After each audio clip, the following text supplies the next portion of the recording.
এটা আমাদের পঞ্চম বছর আমাদের সেরা পুরুষের। কিন্তু সমাজে বিভিন্ন পুরুষ আছেন যারা এমন অনেক কাজ করেন যে হয়তো কেউ খবরই রাখেন না, এবং সেই পুরুষ মানুষদের তুলে আনতে চাই। যেহেতু পুরুষ মানুষ নিয়ে আমরা কাজ করি, এমন নয় যে এটা নারী বিরোধী কিছু, কারণ আমাদের সমাজে সেরা নারীও হয়। আর কী হয় যে বেশিরভাগ জায়গায় অনুষ্ঠান দেখবেন যে পুরুষ নারী মিলিয়ে পুরস্কার দেওয়া হয় বা নারীদেরকেই পুরস্কৃত করা হয়, কিন্তু আমাদের এই অনুষ্ঠানটায় শুধুই পুরুষদের পুরস্কার দেওয়া হয়।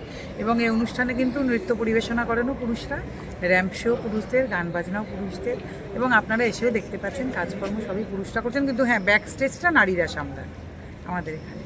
মেসেজটা কি থাকছে? এটাই যে পুরুষ মানুষকেও একটু সম্মান দিতে হবে, তাদের কথাও ভাবতে হবে, তারাও যে সমাজে অনেক কিছু কন্ট্রিবিউট করছেন সেই কথাটা আমাদের মনে রাখতে হবে, আর কিছুই না। এবং তা পুরুষ এগোলেও কিন্তু দেশ এগোবে। পুরুষ যদি হঠাৎ করে সব কিছু থামিয়ে দেন তাহলে সমাজ বা দেশ কোনোটাই কিন্তু এগোবে না। আমাদের একটু বুঝতে হবে, আর কিছু। একটু আপনার নামটা। আমার নাম নন্দিনী ভট্টাচার্য, আমি president All Bengal Peace Forum. Thank you.